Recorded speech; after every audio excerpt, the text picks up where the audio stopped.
Amém? Não é verdade? Agora diga para o teu irmão assim, isso é só o começo. Ele não parou essa obra está em andamento na sua vida, amém? Ela continua, Ele está te aperfeiçoando, a Bíblia diz dia após dia, consumando a obra dele em você, amém? Você pode sentar, Deus te abençoe, que essa noite seja uma noite em que o Senhor abra os teus olhos. Eu quero compartilhar com você alguns pensamentos da palavra do Senhor. Irmãos, Deus, vou começar a colocar minhoca na nossa cabeça aqui. Por que Deus te manda fazer alguma coisa que na maioria das vezes não dá certo? Não é um negócio estranho? Por que é que Deus manda você fazer algo que na vida humana, na história das pessoas, na maioria das vezes, não dá certo? Será que Deus errou? Será que Deus planejou mal? Ou será que nós não estamos enxergando o modo correto de fazer o que Ele mandou? O que você acha? Porque se Deus te manda fazer algo, é porque você pode, sim ou não? Não é? Se Deus me manda fazer algo, é porque Ele me capacitou para fazer. Não tem sentido. Não seria sábio, não seria justo, não seria coerente da parte de Deus me mandar fazer algo que sempre que eu faço, sempre não, mas na maioria das vezes que eu faço, dá errado e eu me frustro. A minha vida cristã fica frustrada. Então nessa noite, eu queria ministrar sobre, diga assim comigo, não olhando para o que Deus não está fazendo. Não olhando para o que Deus não está fazendo. Porque na maioria das vezes a gente está olhando para o que Deus não está fazendo. E a gente reclama do que Deus não está fazendo. E esquece de ver o que Deus está fazendo. E talvez aí tenha um erro de estratégia na sua vida e na minha vida de oração. Porque eu estou falando de oração. Deus te mandou orar? Deus te mandou orar? Sim, Jesus te mandou orar? Então se Ele mandou é porque a oração é importante, não é? E porque ela também vai funcionar, amém? E por que não funciona? E por que a gente tem tanta dificuldade? Porque, e eu queria compartilhar isso com você, que isso tem me incomodado. Algumas questões acerca da oração, a gente tem falado sobre comunhão com Deus. E algumas coisas têm me incomodado, e quando você olha para a palavra, você percebe aonde nós estamos errando, aonde nós estamos tropeçando, por falta de conhecimento, porque a Bíblia revela. Abra a sua Bíblia, vamos ler alguns textos hoje. Não tem um texto básico, eu quero ler alguns textos sobre oração. Abra a sua Bíblia em Daniel. Daniel capítulo 6, versículo 10, nós vamos ler uma prática de Daniel. Diz assim: ora, quando Daniel soube que a escritura estava assinada, entrou em sua casa, no seu quarto em cima, onde estavam abertas as janelas para o lado de Jerusalém, e 3 vezes no dia se punha de joelho, orava e dava graças diante do seu Deus, como também antes costumava fazer. Você sabe que parte é essa? Né? Aquela parte do decreto do rei, que durante 30 dias só se poderia orar ao rei, né? Então, os inimigos de Daniel, sai dele agora, os inimigos de Daniel, eles começaram a planejar, como a gente vai pegar Daniel? E eles pegaram Daniel, tentaram pegar Daniel numa prática correta, que era de buscar a Deus. Então assim, ou seja, você já entendeu que Daniel orava, amém? Esteja comigo.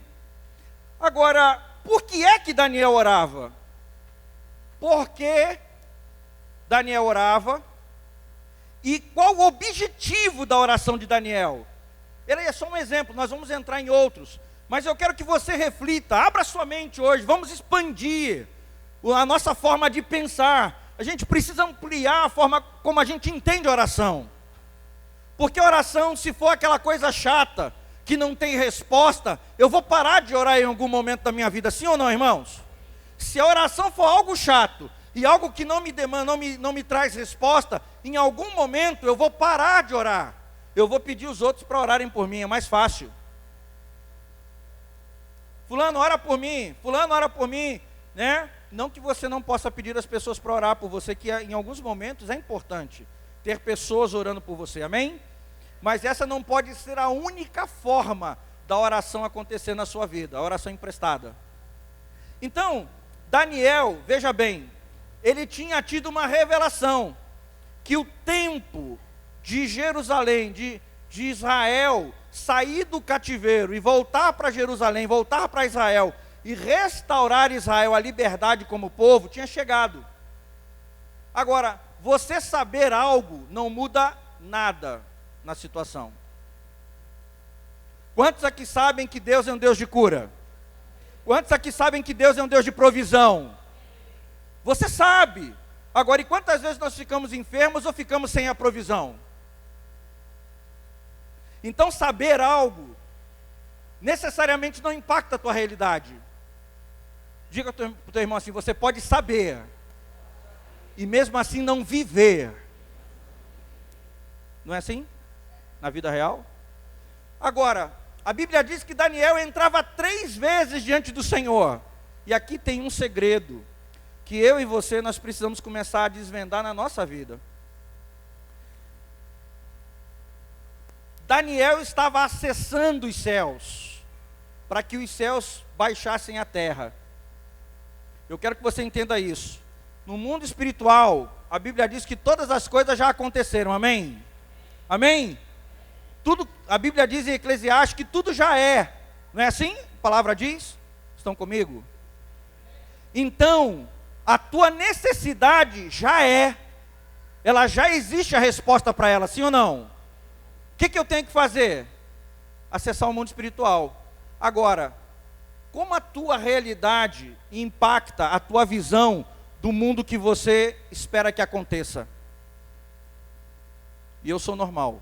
Está todo mundo me olhando assim, pirou. Vamos lá, eu quero te explicar isso. Qual era a realidade de Daniel? Exílio. Um povo escravo. Sim ou não, irmãos? Um povo que estava morando dentro de outra nação, dentro de outro povo como escravo, como dominado. Um povo que estava sendo aculturado, né? Goela abaixo a cultura babilônia estava sendo imposta ao povo de Israel. Então, como é que eu enxergo que Deus vai, e nós estamos falando da maior potência militar daquela época. Amém? Nós estamos falando da maior potência militar. Então, como é que eu, profeta de Deus, recebo uma revelação que Israel vai sair, vai ser liberto da Babilônia? Mas quando eu olho a realidade, olha, Deus me revelou, Deus me mostrou, Deus me falou. Deus tem falado a você diversas coisas, Deus tem liberado sobre a tua vida diversas promessas, sim ou não? Você não tem promessas de Deus na sua vida? Você tem palavras do Senhor para a tua vida, palavras de vida, palavras de abundância. E às vezes nós temos a palavra e nós não conseguimos viver essa palavra, mas é porque a nossa realidade nos impede de acessar a realidade dos céus. Você entende o que eu estou dizendo? A realidade da eternidade. Então a Bíblia diz que Daniel entrava 3 vezes diante de Deus. Para quê? Para poder acessar a realidade dos céus. A tua vida de oração é muito mais que uma coisa chata que acontece em alguns momentos na vida da gente. Você está entendendo o que eu estou dizendo? Você, quando ora, você toma consciência do que Deus é e do que Deus pode. Você, quando ora, você toma consciência do que Deus é e do que Deus pode. Por isso o diabo, ele trabalha para que a igreja não ore. Porque se eu e você orarmos, nós vamos começar a ter uma consciência de quem Deus é de verdade e do que Deus pode fazer na nossa vida. Você entende? Então Daniel, quando ele olhava a circunstância dele, ele via exílio, ele via escravidão, ele via uma potência militar. Então ele tinha que entrar diante de Deus para ele ver o que Deus estava fazendo. Porque na realidade dele, Deus não estava fazendo nada. Sim ou não? Daniel viu Israel liberto. Quando ele olhava ao redor dele, ele viu um povo escravo. Amém? Está comigo? Deus fala com você, olha, eu vou te prosperar. Mas quando você olha no teu entorno, você vê miséria.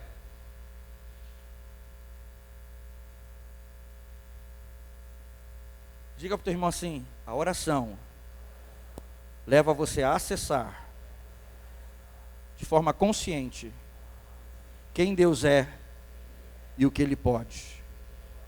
Você entende por que você tem que orar? Você entende por que você tem que orar? Sem oração você vai continuar vivendo na mesma circunstância que você vive hoje.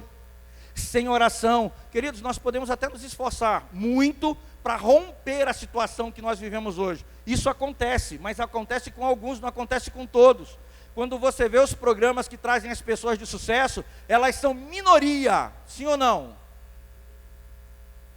Eu sei porque eu vejo alguns programas, e aparece lá o fulano que saiu da comunidade não sei o que, ele é 1 em 800 mil às vezes. Você entende o número que eu estou dando? É uma loteria. Você pode se esforçar e romper com os padrões de vida que você tem hoje. Agora a Bíblia diz que aos seus amados Ele dá enquanto dormem. Deus pode fazer isso na nossa vida, sim ou não? Agora, como é que eu acesso essas coisas? Eu já entendi, eu preciso ter consciência do que Deus tem para mim, e do que Deus é para mim. Para poder essa consciência maior, ela combater essa consciência da minha dificuldade no meu entorno. Essa dificuldade que me cerca, a pobreza, a falta disso, a falta daquilo, a enfermidade, sabe, o pecado, coisas que me rodeiam. Mas aí Deus vem e fala com você, se você orar. Quantas vezes nós ministros, irmãos, e é bom que Deus vai te treinando para você pensar. Às vezes você toma um checkmate, a pessoa fala assim para você, mas eu já orei. Já ouvimos isso? Muito, né? Mas eu já orei e não funcionou. Então Deus é doido. Deus manda você orar e não funciona. Quem está errado? Eu ou Deus? Quem está errado? Eu ou Deus? Levanta sua mão assim, quem está errado sou eu. Deus está certo, Ele mandou orar porque funciona. Agora, deixa eu lhe dizer, se eu estou orando com a consciência que me cerca, o que vai acontecer? Se eu estou orando com a consciência que me cerca, o que é que vai acontecer? Você vai continuar tendo os mesmos resultados. Você entende? Você precisa começar a ter consciência do que Deus é e do que Deus pode. Você precisa começar a orar para se relacionar com Deus e saber quem Deus é e o que Ele pode fazer. Diga Deus é o único Deus. Diga, e Ele pode todas as coisas. Agora diga, Ele é o meu Deus. Agora, se Ele é teu Deus, Ele é o único Deus, Ele pode todas as coisas, por que algumas coisas não estão acontecendo? Talvez eu não esteja conseguindo com a minha mente. Por isso Paulo diz assim, olha o que Paulo fala em Romanos 12. Transformai-vos pela renovação do vosso entendimento. Transformai-vos pela renovação. Renovação tem a ver com algo novo. Se você está orando, vivendo uma situação que te acompanha há anos, essa circunstância ou situação é nova ou é velha? E aí o Senhor está dizendo para você, olha, você precisa mudar sua mente. e trazer coisas novas para a sua mente, porque o que está aí acontecendo há geração e geração, há anos e anos, isso vai continuar te fazendo orar da mesma forma, sem resultado. Você precisa permitir que o meu espírito te dê uma nova consciência do meu reino, do meu poder, da minha vida, de quem eu sou, para que você alcance resultados efetivos na tua vida de oração. Nós precisamos abrir a nossa mente, o nosso espírito, para que o Espírito de Deus, ele traga uma consciência de quem é Deus e do que Deus pode fazer nas nossas vidas. Senão nós vamos continuar orando e pedindo a Deus: Senhor, dessa vez vai. Dessa vez vai dar certo. Sabe quando você ora e você... Antigamente quando eu comecei a orar pelos enfermos, eu orava, irmãos, com todo o meu coração. Orava com todo o meu coração. E aí, de vez em quando, eu abri o olho assim para ver se alguma coisa estava acontecendo. Quando não estava acontecendo, eu falava: meu Deus, Senhor, me socorre, me ajuda. Porque a consciência que eu tinha era de não acontecer nada, e eu orava com essa consciência. Eu quero respostas de Deus, mas eu oro com uma consciência derrotada. Eu oro em cima da minha experiência. Vocês querem ver uma coisa? Abra sua Bíblia em Lucas. Lucas 7.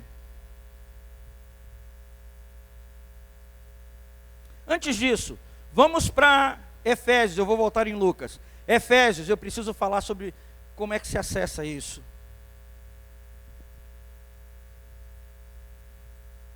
A primeira coisa que te leva a ter uma oração eficaz é a graça. Abre em Efésios 1.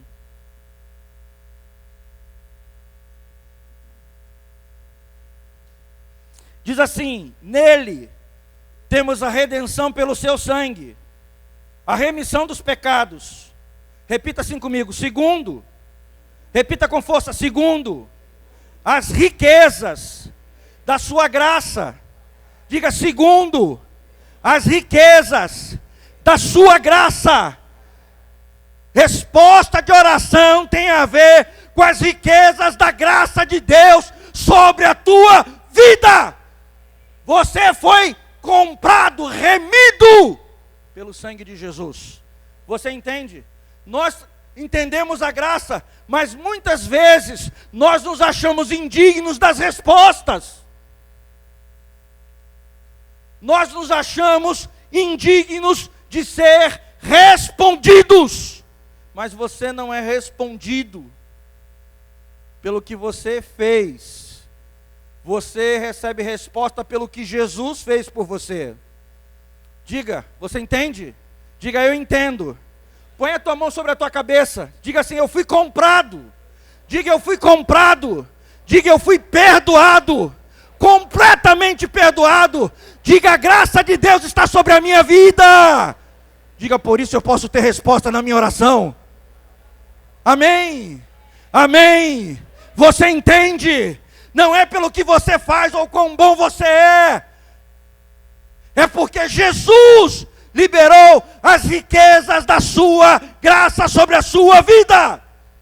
Sobre a minha vida há graça. Sobre a minha vida há graça de Deus.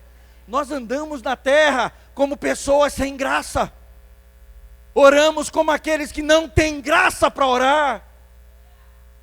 Daniel, quando entrou diante de Deus, ele já tinha pedido perdão. É muito interessante quando você vê Daniel, ou você vê Neemias pedindo perdão e dizendo: Senhor, nós pecamos contra ti. Ele confessa o pecado dele e o da nação. Mas depois ele entra diante de Deus e fala assim: agora nós precisamos que tu liberte Israel da Babilônia. Porque não é por minha causa que você vai libertar Israel. É por sua causa, é para a glória do teu nome. Você entende o que eu estou dizendo? Às vezes nós estamos orando e não estamos recebendo, porque nós estamos orando por nossa causa. Você entende? E aí eu acho assim: será que Deus vai me responder? Será que eu mereço ser respondido? Não. Você não merece e eu também não. porque hoje, quando Ele olha para nós, Ele nos vê santificados, justificados. Diga, eu sou santo. Diga, eu sou santo. Eu fui justificado. Você entende o que eu estou dizendo? Justificado significa que você não deve mais nada à justiça. Você não é mais um criminoso. Lembra do Velho Oeste? Procura-se. Alguém foi lá e pagou o preço do teu crime, do meu crime. Então a primeira coisa para você entender a oração é graça. Você precisa entender o que Jesus fez por você de verdade. Irmãos, não pode ser algo somente intelectual, amém? Precisa ser uma verdade que eu entendo, mas uma verdade que também desce ao meu espírito. Você sabe, esses dias eu falei aqui sobre sermos inadequados. O diabo trabalha muito com essa consciência de mostrar para nós o quão falho nós somos. Sabe, o quão fraco nós somos. O diabo trabalha gerando consciência, porque você só pode manifestar a consciência que você tem. Eu falei isso aqui de manhã. Você só pode manifestar a consciência que habita você. E eu dei o exemplo de uma pessoa depressiva, uma pessoa que sofre de depressão. Ela tem uma consciência tão grande da tristeza da sua alma, que quando ela chega no ambiente, todo mundo percebe que o ambiente ficou mais triste. É assim ou não é? Percebe-se. Mas por que ela vai impregnar o ambiente com tristeza? Porque ela tem uma consciência muito intrínseca, muito dentro dela e muito forte, de que ela é uma pessoa triste. Então você manifesta a consciência que você tem. Se você tem consciência da graça, o ambiente vai estar cheio de graça para as coisas acontecerem na tua vida. Você manifesta a consciência que você carrega com você. Se eu tenho uma consciência errada acerca do que Deus é e do que Deus pode, a minha vida de oração vai estar impregnada com essa consciência, sim ou não? Jesus falou para um homem, tudo é possível ao que crê. Se você tem a consciência de crer, tudo é possível. Nós precisamos gerar uma consciência de crer em nós. Agora, como é que se gera essa consciência? Fazendo o que Daniel fazia. Daniel entrava 3 vezes diante de Deus para gerar consciência de quem era Deus e que Deus podia fazer através da vida dele e na vida dele. Então oração é mais do que falar. Oração é um relacionamento que te leva a conhecer quem é Deus na tua vida, que te leva a discernir o que Deus pode fazer. Amém, irmãos? Estão comigo? E é importante que você preste atenção, porque a tua vida de oração, olhe,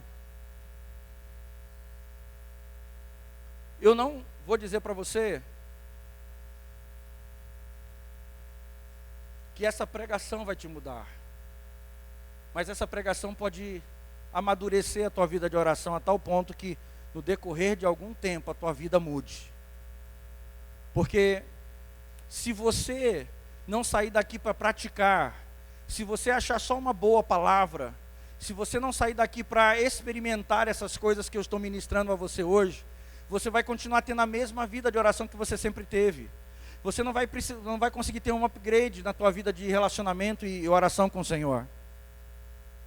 Então eu preciso sair daqui para praticar. Primeiro, me entender como alguém que recebeu o benefício da graça. Um benefício real, verdadeiro. Sabendo que entrar diante de Deus produz consciência dos céus na terra. Entrar diante de Deus produz consciência dos céus na terra. Você entende o que eu estou dizendo? Por quê? Porque o que nós queremos ainda não está na terra. O que nós almejamos ainda não se manifestou na terra. Sim ou não? Você entende o que eu estou dizendo? Agora, a igreja pode manifestar o que Deus tem para a terra na terra, amém? Agora, precisa que a igreja também creia e gere essa consciência.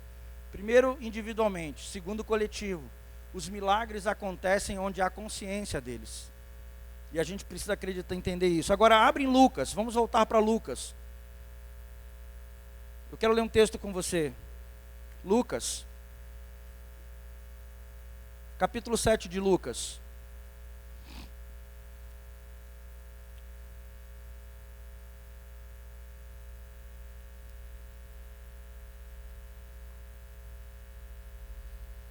versículo 19 em diante. Diz assim: João, chamando 2 discípulos, enviou-os a Jesus, dizendo: És tu aquele que havia de vir, ou havemos de esperar outro? Quando aqueles homens chegaram a Jesus, disseram: João Batista enviou-nos a perguntar-te: És tu aquele que havia de vir, ou havemos de esperar outro? Na mesma hora, repita assim comigo: na mesma hora, Jesus curou a muitos de enfermidade e males e espíritos malignos, e deu vista a muitos cegos. Então lhes respondeu: Ide e anunciai a João o que tendes visto e ouvido: os cegos vêm, os coxos andam, os leprosos são purificados, os surdos ouvem, os mortos são ressuscitados, e aos pobres é anunciado o evangelho. Isso é tremendo, porque olhe, João está encarcerado. Agora, quem foi que revelou Jesus ao mundo? João. Eu quero que você olhe para a palavra. João revelou Jesus ao mundo. Quando Jesus veio ter com ele, ele falou assim: esse é o cara. Esse é o cara, ele é o Cristo. Eis o Cordeiro de Deus que tira o pecado do mundo. É ele. João apontou para Jesus. Então João sabia quem era Jesus. Agora entra aqui uma parte muito humana, muito parecida com a gente. Porque João estava preso. E o que é que Deus não estava fazendo na vida de João? Libertando João. Quem está preso ora para ser livre? Até quem é culpado. Você chega num presídio, numa cadeia, até o camarada que cometeu, ele se converte, alguns de forma verdadeira, outros só para tapear, e começa a pedir a Deus: Deus me livra, Deus me protege. Quem está preso não pede para ser livre. O que é que João estava pedindo a Deus? O que é que João estava pedindo a Deus? Para ser livre. E o que Deus não estava fazendo na vida de João? Libertando João. Então João manda, diz assim: é você mesmo que a gente espera, porque eu tenho orado e nada tem acontecido. É você ou é outro? Porque eu sou um profeta e nada tem acontecido, eu continuo preso. Quantos entendem? Às vezes nós oramos só enxergando o que Deus não está fazendo. Às vezes nós oramos enxergando apenas o que Ele não está fazendo, e reclamamos com Ele: é você mesmo que vai ser o meu supridor? É você mesmo que vai me abençoar? Deus, você é o meu abençoador de verdade? Nós oramos só enxergando o que Deus não está fazendo na nossa vida nesse tempo. E aí nos revoltamos com a oração. Não funciona. Quem gostaria de ter resultados na vida de oração? Nós. Agora a Bíblia diz que nós não recebemos porque nós pedimos mal, né? Nós pedimos apenas para o nosso deleite, proveito. Isso fala de um egoísmo nato, né, que nós temos. E se você tiver apertado, se você tiver realmente apertado, aí que você ora e pede 500 mil pessoas para orar por você. Irmão, é assim com todo mundo, é só comigo? Hã? Cadê? Levanta assim, fala para mim assim, ó. Ah, é comigo também. Não, eu estou pregando para humanos. Os marcianos ficaram em Marte. Né? Quando o calo aperta, aí a gente começa a orar. A gente pede pessoas para orarem por nós. Porque nós ainda não temos a experiência que Jesus teve na oração.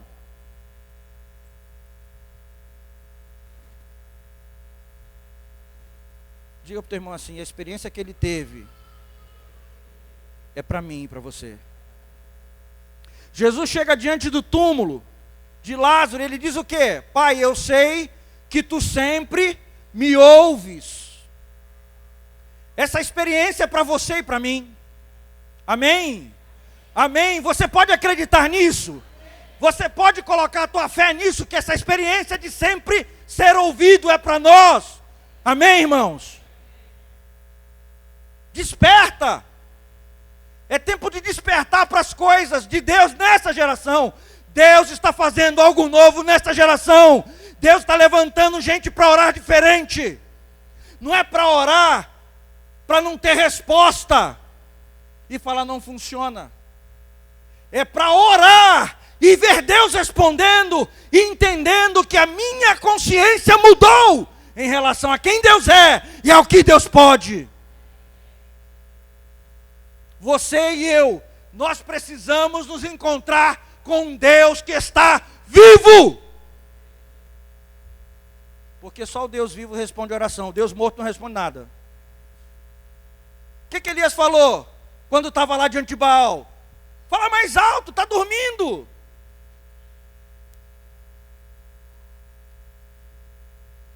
Está de férias. Mas a Bíblia diz que meu Deus não dorme nem toscaneja. Você entende o que eu estou dizendo? O meu Deus está acordado e Ele quer me responder, desde que eu não esteja orando de forma egoísta, de forma de menino. Eu tenho aprendido como Daniel, eu comecei a entrar diante de Deus, a minha consciência começou a mudar. E eu comecei a ter a consciência de Deus para a minha vida, para o meu entorno. Então tudo que eu toco começa a mudar. Jesus chegava, as coisas mudavam. Agora Ele designou esse tipo de atitude e ação para a igreja. A igreja é o grande transformador de situações na nação. Deixa eu lhe dizer, queridos, não espere um presidente novo. Nós estamos apostando em coisas que Deus não está apostando. Nós estamos apostando que os homens e os governos vão mudar a história dessa nação. Sabe quem que vai mudar a história do Brasil, a história da nação brasileira? A igreja de Jesus, porque a igreja é a única ferramenta que Deus vai usar para transformar a terra. É a igreja que vai influenciar os políticos com a santidade e a retidão de Deus. É a igreja que vai influenciar o povo dessa terra. Nós não precisamos de um Salvador, nós já temos um, amém? E se chama Jesus. Estão querendo um Salvador para o Brasil? Já existe. O Brasil só precisa ser apresentado a Ele. Isso só vai acontecer através da minha vida e da sua. Agora, olha a resposta. Olha a resposta de Jesus. Abra lá, versículo 22. Oi? Não, já comecei. Tem os textos. Olha o que Jesus: ide e anunciai a João que tem desvisto e ouvido. E aí ele começa a dizer: olha, os cegos vêm, surdos ouvem, os coxos andam, os mortos são ressuscitados. Deixa eu lhe fazer algo, te pedir Jesus estava ou não operando? Só que João não estava vendo, ele estava preso. As tuas circunstâncias podem prender você de tal forma que você não vai conseguir enxergar o que Deus está fazendo no teu tempo. As circunstâncias são tão fortes que nos cegam. E queridos, deixa eu lhe dizer algo.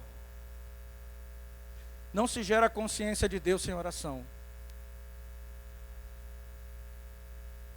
Diga assim comigo: não se gera consciência de Deus sem vida de oração. E é essa consciência que vai mudar a tua circunstância. É a consciência de quem Deus é e que Deus pode, que vai mudar a circunstância. Abra em Lucas. Lucas 8 ainda, vai para Lucas 8.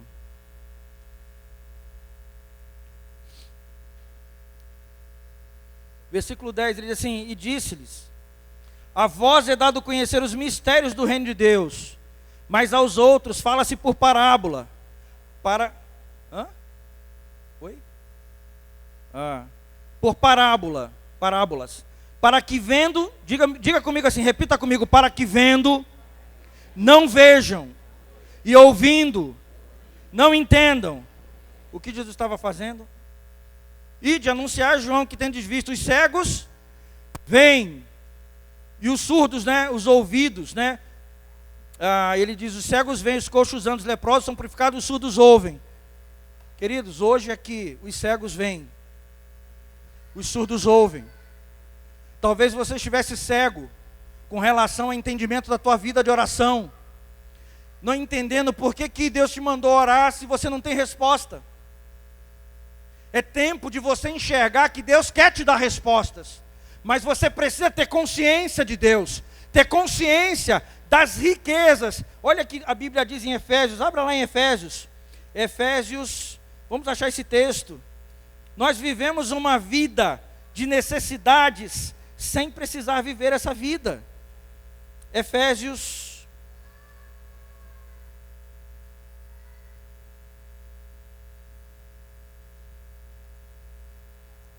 deixa eu só achar o texto.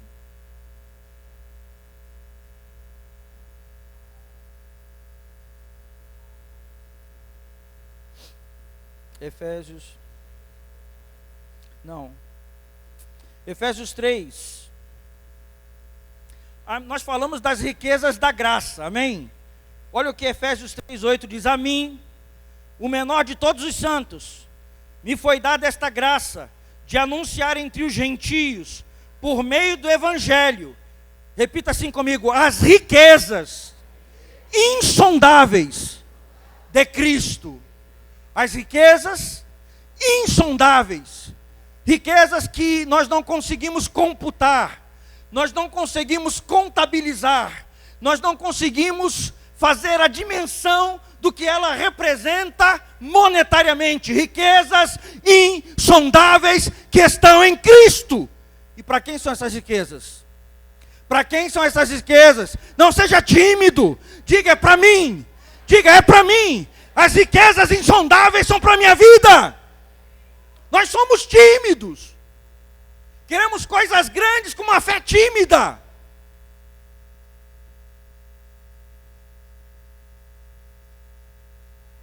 Se Bartimeu fosse tímido, ele estava cego até hoje, morto. Mas tinha morrido cego. Quantos entendem? Se Bartimeu fosse tímido, ele tinha morrido cego. A graça está sobre a tua vida? Então nós precisamos ser mais ousados, entendendo que há riquezas insondáveis para nós. Que essas riquezas insondáveis não são para os anjos.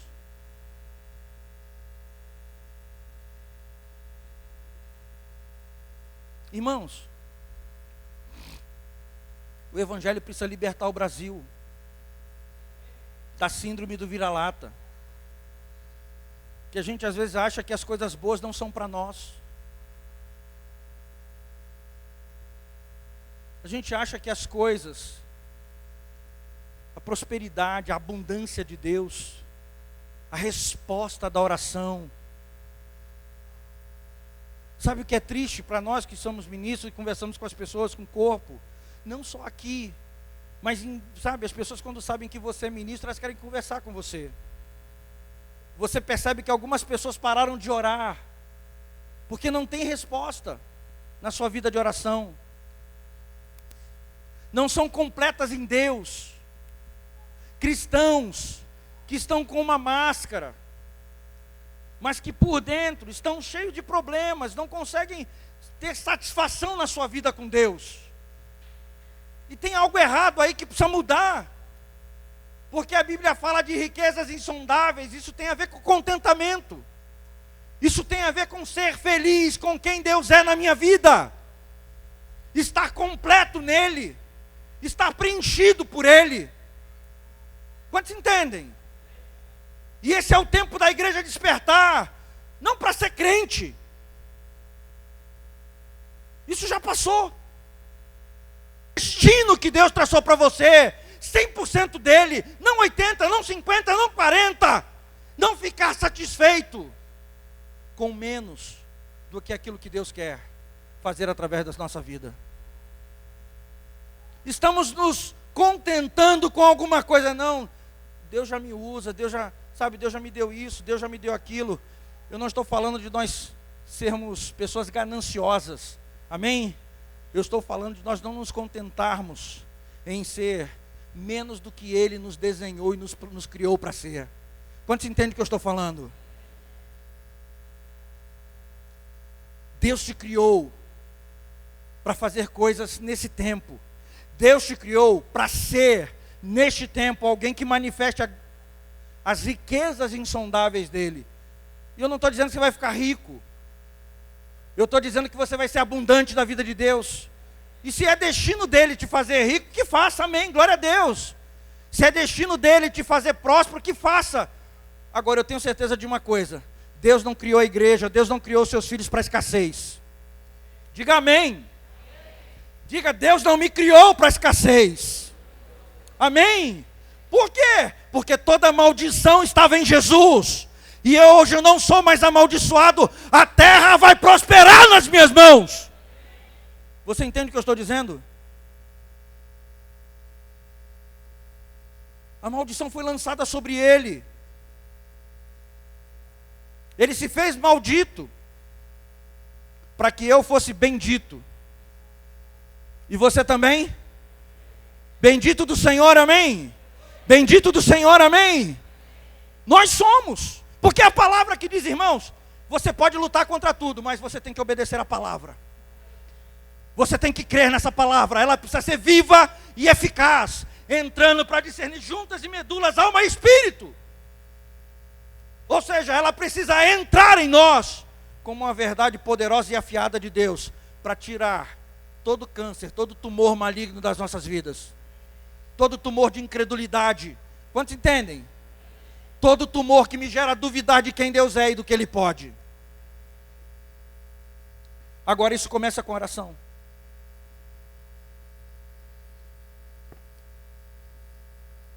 E é muito interessante porque Jesus disse que dos nascidos de mulher, ninguém era maior que João. Mas as circunstâncias fizeram João duvidar de quem era Jesus. Irmãos,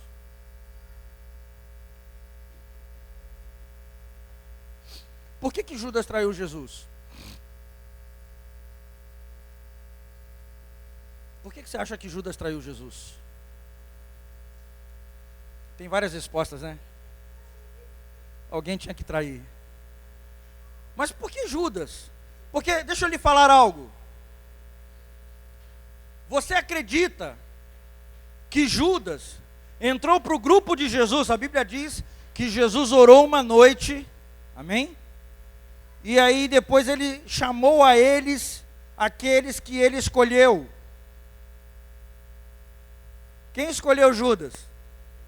Jesus. E Judas entrou no grupo de discípulos, falando assim: beleza, vou trair Jesus. Não foi isso. Eu tenho certeza que ele entrou dizendo assim: ele é o Messias. Ele é o Messias. Você entende o que eu estou dizendo? Judas entrou de corpo, alma e espírito naquela carreira, sabe, naquele desafio. Só que Judas não conseguiu ver o que Jesus estava fazendo. Judas só conseguiu ver que Jesus não era um general. E é o que ele esperava. Judas esperava um general que viesse libertar Israel dos romanos, fazer guerra contra os romanos. Sabe quando eu me frustro na oração? Quando eu só espero de Deus aquilo que eu quero.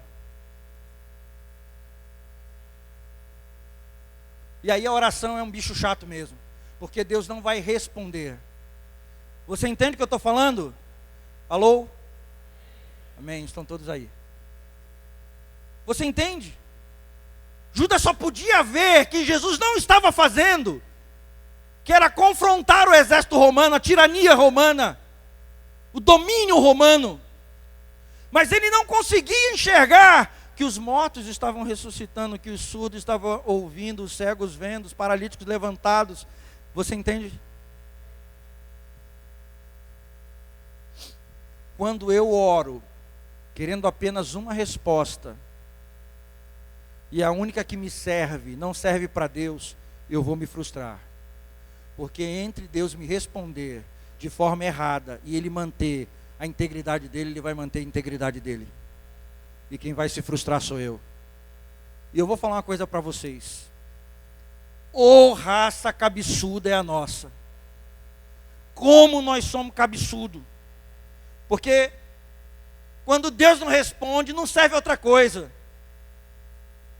A gente às vezes não recebe uma resposta, nem para perguntar se a gente não está, aquela coisa, a gente tem tão pouca intimidade às vezes com o Espírito, que a gente nem percebe que nós queremos violentar a Deus, com a nossa vontade.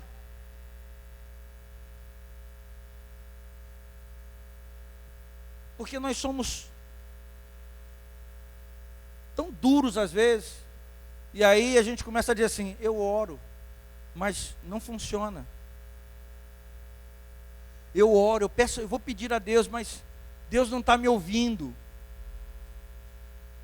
Será que não é hora de refazer a estratégia de oração? Primeiro, nós falamos da graça. Agora, irmãos,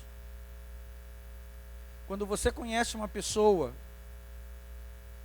e isso no nível humano, quando você tem uma boa comunhão com alguém, um amigo, uma amiga, um discípulo, discipulador, casamento. Quando você conhece uma pessoa há muitos anos, quando aquela pessoa chega no ambiente, você sabe se ela está bem ou não. Não é verdade? Por quê? Porque você tem com ela um relacionamento. Quando a pessoa chega no ambiente, você percebe a feição dela, você percebe as atitudes dela, você sente os sentimentos, e você, tenta de alguma forma ajudar. Agora, nós ainda não conseguimos perceber Deus. E esse é o ponto fraco da nossa vida de oração. Nós não conseguimos discernir o que Deus quer. Porque o que Ele quer é o melhor para mim e para você. Não tenha dúvidas, o que Deus quer te responder é o melhor para a tua história, para a tua existência, para a tua vida. Mas como nós temos tão pouca comunhão, nós não conseguimos ver os sinais do agrado ou do desagrado de Deus. Nós precisamos, eu tenho certeza que Daniel entendeu o que Deus queria fazer, porque ele tinha comunhão com Deus 3 vezes por dia, ele entrava diante de Deus. Talvez você não consiga entrar 3 vezes por dia, mas o tempo que você entrar, você precisa entrar para conhecer quem é Deus e o que Ele pode fazer na sua vida.